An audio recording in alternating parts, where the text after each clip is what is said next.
Welcome back to another episode of Motogp Mac, and today we're going to talk about Fabios Disaster in Thailand. Now, everyone was in the same boat when the weather conditions turned to pot on Sunday for race day, and Fabio went out there, but you could see there was a lot of concern on Fabio's face before the race even started.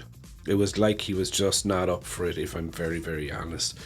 But he did have a little bit of a falling out with Aleix Espargaro because Aleix did not want to race at all.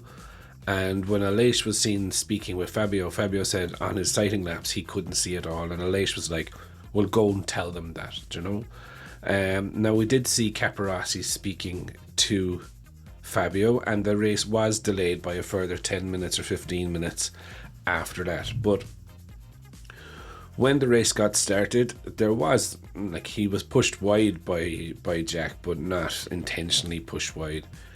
And also, in turn 4, he went out onto the curb and you could see the back of the bike spin up.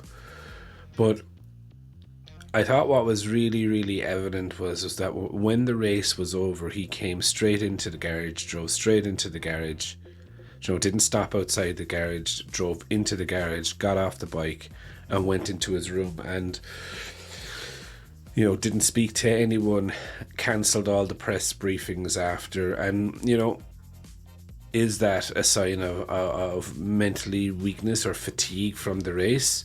The fact that he knew he was going to get questioned. It did look like he didn't have the feel in the wet. He didn't have the grip to push it.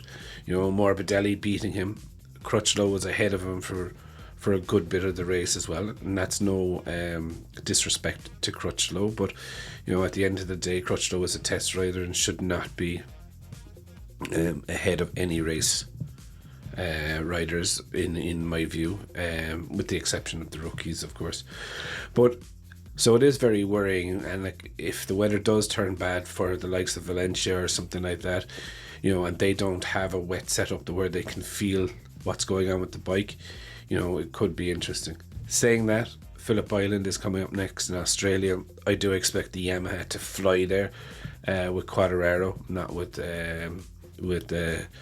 Franco on it, but definitely the best way that he can bounce back now is by taking a win or pushing for that win. But I'd definitely love to know what your thoughts are, what you think happened to Fabio, since we don't have any information from Fabio or the team on it.